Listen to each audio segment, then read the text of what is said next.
Hello दोस्तों, जय हिंद जय भारत। आपका स्वागत है मेरे चैनल शिवा की पाठशाला पर। इस चैनल को आप सब्सक्राइब कर लीजिए और वीडियो को लाइक कर दीजिए। वीडियो को देखने के लिए एंड तक बने रहिए। तो जैसा कि कल आपने मेरी वीडियो में देखा होगा कि मैं उत्तर प्रदेश पुलिस भर्ती में जो हिंदी का जो सिलेबस है उसे करवा रही हूँ। और जो कल मैंने टॉपिक पढ़ाया था वो बताया था अव्यय क्या होते हैं और क्या होते हैं और किसे अव्यय कहा जाता है, कौन से अव्यय होते हैं, इसके बारे में मैंने पूरी बात बताई थी। आज हम पढ़ेंगे अव्यय के भेद के बारे में। अगर आपको मेरा वीडियो अच्छा लगता है तो वीडियो को लाइक, वीडियो के नीचे कमेंट बॉक्स में कमेंट करिए, वीडियो को शेयर कीजिए, वीडियो और चैनल को सब्सक्राइब कर दीजिए। और मैं उन बच्चों को थैंक यू बोलना चाहती हूँ जिन्होंने कल मेरी वीडियो पे अच्छा सा रिस्पॉन्स दिया है। काफी बार मैं देख पा रही थी, मैं वीडियो डालती हूँ, रिस्पॉन्स नहीं मिल रहा था, लेकिन कल वाली वीडियो पे अच्छा रिस्पॉन्स मिला, उसके लिए thank you very very much. मैं आपको बहुत दिल से धन्यवाद करती हूँ। और मैं ये चाहती हूँ कि इस वीडियो पे भी बहुत अच्छे व्यूज आए। 1000 व्यूअर का टारगेट है, फुल वॉच टाइम का मैं चाहती हूँ। प्लीज मेरी वीडियो को सपोर्ट करें, शेयर करें, चैनल को सब्सक्राइब करें, वीडियो को लाइक करें और आगे चलते हैं हम। और वीडियो को एंड तक देखिए, देखते रहिए। मैं एक एक चीज बहुत सरल शब्दों में और बहुत कम टॉपिक लेके आती हूँ, लेकिन समझाने की पूरी कोशिश करती हूँ। तो आप बस मेरी वीडियो को देखने के लिए एंड तक बने रहिए। देखिए, कल हमने पढ़ लिया था अव्यय किसे कहते हैं। वे शब्द जो किसी भी लिंग में और किसी भी वचन में और किसी भी कारक यानी विभक्ति में उनका विकार नहीं होता है, यानी चेंज नहीं होते, वे अव्यय कहलाते हैं। एक होता है आधा व्यय, फिर यह, फिर वह, ये अव्यय होता है। वो साइंस के भाषा में चलता है, यानी कि विज्ञान में ये वाला शब्द चलता है हिंदी में, और इसको हम बोलते हैं, एक बोलते हैं विकारी शब्द। आपको हिंदी व्याकरण में कहीं विकारी शब्द मिल जाए तो आप समझ लीजिए अव्यय है, और अव्यय मिल जाए तो विकारी है। ठीक है, अब देखिए आज हम जानेंगे कि अव्यय के भेद। अव्यय के देखिए ये 4 प्रकार के होते हैं। कौन कौन से? पहला क्रिया विशेषण अव्यय शब्द, सेकंड है संबंध बोधक अव्यय शब्द, और थर्ड है समुच्चय बोधक अव्यय शब्द, और फोर्थ है विस्मयादि बोधक अव्यय शब्द। ये 4 शब्द हैं आपके। कौन कौन से हैं? फर्स्ट तो क्रिया विशेषण अव्यय शब्द, सेकंड है संबंध बोधक अव्यय शब्द, थर्ड है समुच्चय बोधक अव्यय शब्द, फोर्थ है विस्मयादि बोधक अव्यय शब्द। अब देखिए इन हिंदी में क्या होता है, ज्यादातर जो शब्द कहा जाने की जो लिखा है ना उसी के अनुसार उसकी परिभाषा बन जाती है। जैसे क्रिया विशेषण अव्यय। अव्यय का अर्थ आप जानते हैं कि जो बदल नहीं सकते, यानी कि किसी भी परिस्थिति में वो बदलेगी नहीं, जैसे कि तैसे हैं वैसे ही रहेंगे। विशेषण विशेषता बताने वाले, किसकी? क्रिया की। यहाँ पे आगे क्रिया विशेषण अव्यय शब्द, यानी क्रिया की विशेषता बताने वाले शब्द क्या कहलाते हैं? क्रिया की विशेषता बताने वाले शब्द क्रिया विशेषण अव्यय शब्द कहलाते हैं। ऐसे ही संबंध बोधक अव्यय शब्द होता है। इसमें संबंध की बात की जाएगी कि किसका किससे संबंध बन रहा है, 2 वाक्यों का हो रहा है, किसी 2 व्यक्तियों का संबंध हो रहा है, वैसा बताया जाएगा। समुच्चय में भी बताया जाएगा, जैसे कि एक ग्रुप हो गया, इस टाइप में। आगे हम इसके डेफिनेशन में पूरी विध उदाहरण बताऊंगी, आप ध्यान से सुने, ठीक है। अब है विस्मयादि बोधक शब्द अव्यय शब्द। ये चौथा नंबर है विस्मयादि। इस शब्द में पता चल गया हो कि विस्मयादि शब्द से आप क्या समझते हैं, ये कमेंट बॉक्स में मुझे कमेंट करके बताइए कि विस्मयादि बोधक का आप अपने हिसाब से क्या अर्थ लगाते हैं, जो बच्चा हिंदी पढ़ रहे हैं या हिंदी ग्रामर की थोड़ी बहुत भी नॉलेज है। ठीक है, अब हम चलेंगे इसके अगले वाले पार्ट पर। तो देखिए, अगर आपको इन चारों में से कोई भी चीज समझ में नहीं आई हो तो आप मुझसे कमेंट बॉक्स में पूछ सकते हैं। अब इसकी डेफिनेशन जानेंगे, क्रिया विशेषण अव्यय के डेफिनेशन जानेंगे क्या क्या कहते हैं। इनकी डेफिनेशन में थोड़े से चेंजेस होते हैं, थोड़ी घुमाने फिराने वाली, लेकिन मैं आपको पूरी प्रॉपर तरीके से बताऊंगी उदाहरण सहित। तो आप चलेंगे, पहली होगी क्रिया विशेषण शब्द। देखिए आगे चलते हैं। देखिए अब पढ़ेंगे हम क्रिया विशेषण अव्यय शब्द। ये पूरी डेफिनेशन लिखी हुई है।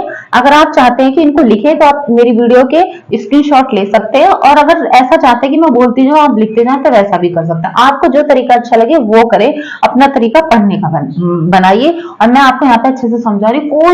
कोई भी वर्ड विशेषता अर्थ नहीं समझ में आता है, अव्यय अर्थ समझ में नहीं आता है, शब्द का मतलब नहीं समझ में आता है, कोई भी चीज समझ में नहीं आती तो आप मुझे मेरे कमेंट बॉक्स में पूछ सकते हैं। और वीडियो को एंड तक प्लीज देखिए और मेरी वीडियो को सपोर्ट कर दी। मैं चाहती हूँ कि इस वीडियो में मेरे 1000 व्यूअर आए। देखिए क्या कहते हैं कि क्रिया विशेषण अव्यय शब्द। देखिए मैं बहुत आसानी से, बहुत धीरे और बहुत तसल्ली से पढ़ा रही हूँ, तो आप ध्यान से सुनिए। क्या कहते हैं? क्रिया विशेषण अव्यय शब्द ऐसे शब्द जो किसी क्रिया की विशेषता बताते हैं, उसे क्या कहते हैं? क्रिया विशेषण शब्द कहते हैं। मैंने इसलिए नहीं लिखा था कि जगह कम है। उदाहरण देख लीजिए, पूजा धीरे धीरे चलती है। पूजा का काम क्या है? आपने देखा, पूजा का काम है चलना, लेकिन इसकी हम जो अव्यय का प्रकार पढ़ रहे हैं वो कौन सा प्रकार है? क्रिया की विशेषण वाले शब्द, क्रिया विशेषण शब्द। तो क्रिया की विशेषता क्या हो गई? धीरे चलना। पूजा क्या कर रही है? पूजा चल रही है। पूजा क्या कर रही है? पूजा की तो विशेषता यह हो गई कि चल रही है, लेकिन किस उसमें चल रही है? धीरे चल रही है, भाग रही है, तेज चल रही है, स्लो चल रही है, कैसे चल रही है? धीरे चल रही है। क्रिया की विशेषता बता दी है, इसलिए यहाँ पे आया है पूजा धीरे धीरे चलती है। काम की विशेषता, क्रिया और काम करना, आप जो भी कार्य करते हैं अपने जीवन में वो कार्य है, उसको क्रिया बोला जाता है हिंदी व्याकरण की भाषा में। ठीक है ना, हिंदी व्याकरण की भाषा में क्रिया बोला जाता है। तो समझ गए ना, पूजा धीरे धीरे चलती है। तो पूजा ने काम किया, चलना। पूजा की क्रिया क्या हो गई? चलना। लेकिन उस क्रिया की विशेषता क्या हो गई? धीरे धीरे।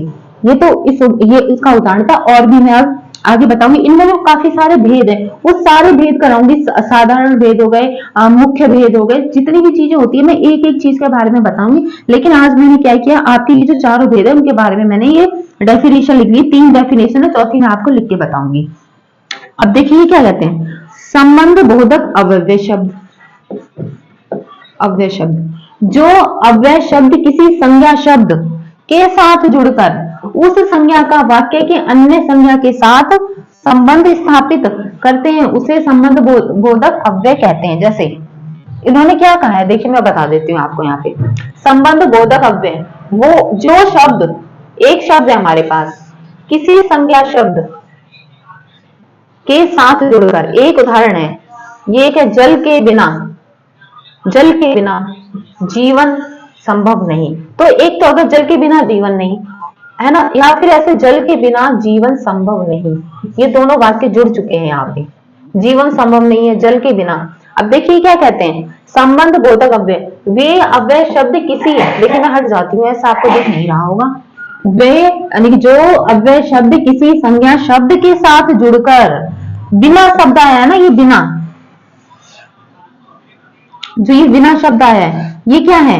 अव्यय है। ये अव्यय के साथ जुड़कर संज्ञा का वाक्य के अन्य संज्ञा के साथ संबंध स्थापित करता है। देखिए जल भी एक संज्ञा है, जीवन भी एक तरह से संज्ञा ही समझ लो, संभव नहीं है, आया ना इसमें। वे शब्द जो, नहीं जीवन को संज्ञा नहीं समझो, ठीक है ना, यहाँ पे मैं बताती हूँ अच्छे से।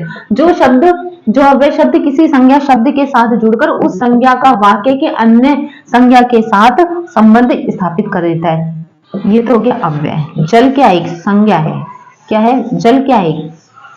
संज्ञा है। इन दोनों का जुड़ने से क्या हो गया? संबंध हो गया, आया ना। इनके साथ जुड़कर उस संज्ञा का वाक्य के अन्य संज्ञा के साथ संबंध स्थापित करते हैं। ये क्या करते हैं, ये जो कुछ वर्ड ऐसे होते हैं जो क्या करते हैं, एक दूसरे के संबंध स्थापित करते हैं, एक दूसरे से रिलेशन बनाते हैं। जल के बिना जीवन संभव नहीं है, जल के साथ ही हम हैं, बिना जल के हम इस धरती पे नहीं रह सकते। इसलिए हमारा संबंध किससे है? जल से। हमारा संबंध किससे है? जल से। इसके बिना कुछ भी नहीं है, जल के बिना हम कुछ नहीं है, हमारा सीधा रिलेशन किससे हो गया? जल से। इसलिए ये संबंध बोधक आया हुआ है। अब चलते हैं समुच्चय बोधक अव्यय शब्द। वे शब्द जो किसी क्रिया या संज्ञा की विशेषता न बताकर, इसमें विशेषता की बात नहीं की गई है, किसकी बात की गई है? आगे चलते एक बार और रिपीट कर लेते हैं। वे शब्द जो किसी क्रिया या संज्ञा की विशेषता न बताकर एक वाक्य, क्या आ गया यहाँ पे? एक वाक्य पद का किसी दूसरे वाक्य का पद के साथ संबंध स्थापित करते हैं, उसे समुच्चय बोधक अव्यय शब्द कहते हैं। कैसे? कृष्ण बांसुरी बजाते थे और राधा नाचती थी, यानी कि इसमें 2 वाक्यों का या 3 वाक्यों का मिलन होगा, उनके साथ जुड़कर। इसमें तो क्या था, हमारा सीधा संबंध चल रहा था किसी एक शब्द के साथ, लेकिन इसमें क्या आया है? वे शब्द जो किसी क्रिया या संज्ञा, क्रिया की भी बात हो सकती है, संज्ञा की भी बात हो सकती है। क्रिया भी होते हैं जो कोई कार्य करते हैं, संज्ञा जैसे कि लड़का हो गया, लड़की, इस संसार में जितनी भी चीजें हैं वो क्रिया और संज्ञा है। जैसे कि पुस्तक हो गई, पेंसिल हो गई, पेन हो गई, बैग हो गई, बोर्ड हो गया, मार्कर हो गया, फोन हो गया, आपका घर में जितनी भी वस्तुएं वो सब संज्ञा है, ठीक है। उन संज्ञाओं के भी नाम हो जाते हैं, वस्तु वाली हो गई, जल वाली हो गई, जैसे नदियां हो गई, ये भी एक संज्ञा है, नदियों के नाम ये संज्ञा है। ऐसे देखिए, जो किसी क्रिया या संज्ञा की विशेषता न बताकर, किसी ना क्रिया की विशेषता बताई जाएगी, ना ही किसी संज्ञा की विशेषता बताई जाएगी, इसमें क्या कहते हैं, न बताकर एक वाक्य या पद, एक वाक्य या पद का किसी दूसरे वाक्य या पद के साथ, एक वाक्य कृष्ण बांसुरी बजाते थे, एक वाक्य ये हो गया। दूसरा, और राधा नाचती थी, दो। ये जो और शब्द है ना, इसने क्या कर दिया, इसने रिलेशन बना दिया, क्या कर दिया, रिलेशन बना दिया, समुच्चय कर दिया। एक वाक्य, दो वाक्य, ये दोनों मिलकर एक ग्रुप हो गए ना। कौन बोले, कृष्ण ने क्या किया, कृष्ण ने किया, कृष्ण बांसुरी बजाते थे और राधा नाचती थी, ये हो गया। इसमें है ना, उन्होंने ना तो कृष्ण की कोई विशेषता बताई, ना राधा की विशेषता बताई, उन्होंने क्या किया, ना ही किसी क्रिया की विशेषता बताई, उन्होंने इन दोनों को जोड़कर बताई कि कृष्ण बांसुरी बजाते थे और राधा नाचती थी, कृष्ण बांसुरी बजाते थे और राधा नाचती थी। तो अगर ये तो उदाहरण हो गया समुच्चय बोधक अव्यय शब्द का। अगर आपको इन तीनों में से कोई भी चीज नहीं समझ में आई है तो आप मुझे मेरी वीडियो के कमेंट बॉक्स में कमेंट कर सकते हैं, और वीडियो अच्छी लगी तो वीडियो को लाइक कर दें, चैनल को सब्सक्राइब करें, वीडियो को एंड तक जरूर देखें। और मैं चाहती हूँ इस वीडियो को इतना सपोर्ट कीजिए, 1000 तो व्यूवर आए। अब हम चलेंगे, दूसरा होगा हमारा विस्मयादि बोधक। देखिए, मैं विस्मयादि बोधक को पहले इसको इरेज कर लेते फिर पढ़ाती हूँ। देखते कहां से इरेज करना है। देखिए, अब हम पढ़ेंगे विस्मयादि बोधक अव्यय शब्द। इस नाम से ही आपको पता लग रहा होगा कि ये वाला प्रकार क्या कहना चाहता है, और इसकी परिभाषा भी बहुत सरल है। जैसे कि सेकंड और थर्ड वाले की परिभाषा थोड़ी सी हार्ड थी, पहले वाले की सरल थी, यानी कि क्रिया विशेषण की थोड़ी सरल परिभाषा थी जिससे आप समझ गए। समुच्चय की और संबंध की थोड़ी हार्ड थी जिससे आपको परेशानी हुई होगी। अगर आपको दोबारा वीडियो देखेंगे अगर आप, तो आपको अच्छे से समझ में आ जाएगी। अब हम देखेंगे विस्मयादि बोधक। इस शब्द से ही पता चल रहा है कि ये इसकी परिभाषा क्या कहना चाहता है, क्या कहने वाली है। देखिए, आगे चलते हैं। अगर वीडियो अच्छा लगे तो वीडियो को लाइक करें और वीडियो को देखने के लिए एंड तक बने रहिए। ऐसे अव्यय शब्द जिसका वाक्य से तो कोई संबंध नहीं रहता, ऐसे शब्द यानी कि ऐसे अव्यय शब्द जिसका वाक्य से कोई लेना देना नहीं है, चाहे वाक्य कैसा हो उससे कोई लेना देना नहीं है, परंतु वे वक्ता के यानी कि वक्ता यानी कि हम तुम, मैं बोल रही हूँ या आप सुन रहे हो, ये समझ लिए, परंतु वे श्रोता जो सुनता है वो श्रोता होता है, जो बोलता है वो वक्ता होता है। देखिए, परंतु वे वक्ता के हर्ष, शोक, विस्मय, तिरस्कार आदि भावों को सूचित करते हैं विस्मयादि बोधक अव्यय शब्द कहलाते हैं। इस विस्मयादि बोधक शब्द में ये बात बताई गई है कि इसमें जो व्यक्ति होगा ना, उसकी खुशी का, उसका दुख का, उसके प्रसन्न होने का, उसके अपमान का, मान का, सम्मान का, इन सब चीजों के बारे में सूचित किया जाता है। उन वाक्यों में ऐसे शब्दों का यूज होता है, उसे हम क्या कहते हैं, विस्मयादि बोधक अव्यय शब्द कहते हैं। उदाहरण के लिए, वह कितना सुंदर दृश्य है, वह किसके लिए हम करते हैं, जब हमें कोई चीज बहुत सुंदर लगती है या हम आश्चर्यचकित रह जाते हैं, हमें देखने पर अंदर से प्रसन्नता महसूस होती है, तब हम कहेंगे वाह कितना सुंदर दृश्य है।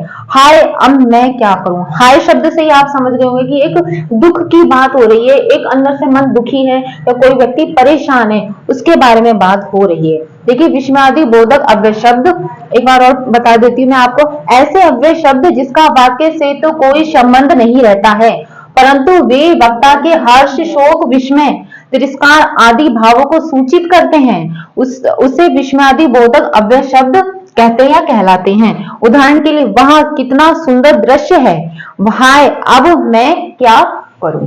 देखिए, ये तो थी विस्मयादि बोधक की परिभाषा और उसके कुछ उदाहरण। अगर आपको इस वीडियो में कोई भी चीज समझ में नहीं आई है तो मेरे वीडियो के कमेंट बॉक्स में जाके कमेंट करें। मैं बार बार कहती हूँ, अगर कोई भी चीज नहीं समझ में आती है तब कमेंट बॉक्स में कमेंट करें। मेरे टेलीग्राम चैनल को ज्वाइन करें, जहां मेरे टेलीग्राम चैनल का नाम है शिवा की पाठशाला, और वीडियो के मैंने डिस्क्रिप्शन बॉक्स में उसका लिंक दे दिया है, जहां पे आप जाके क्लिक कर सकते हैं और चैनल को ज्वाइन कर सकते हैं। चैनल को प्लीज सब्सक्राइब कीजिए। और इस वीडियो में कुछ भी समझ में नहीं आया, विकारी शब्द क्या होते हैं, किसे कहते हैं, इसके प्रकार कितने होते हैं, कि परिभाषा में कोई भी कंफ्यूजन है, उदाहरण में कंफ्यूजन है आपका, तो हम मुझसे कमेंट बॉक्स में और टेलीग्राम चैनल पर पर्सनल चैट करके पूछ सकते हैं। अब मिलेंगे हम कल एक नई जानकारी के साथ अव्यय में। क्रिया विशेषण अव्यय शब्द जो है ना उसके बारे में थोड़ा डिटेल से पढ़ेंगे। उसमें भी काफी सारे प्रकार है, साधारण हो गया, संयोजन हो गया, समय के अनुसार हो, काफी सारी चीजें। पहले मैं एक साथ प्रकार लिखाऊंगी फिर उनकी डेफिनेशन आपको बताती जाऊंगी। तो अगर वीडियो अच्छी लगे तो वीडियो को लाइक, चैनल को सब्सक्राइब। अब मिलेंगे कल। जय हिंद, जय भारत, नमस्कार साथियों।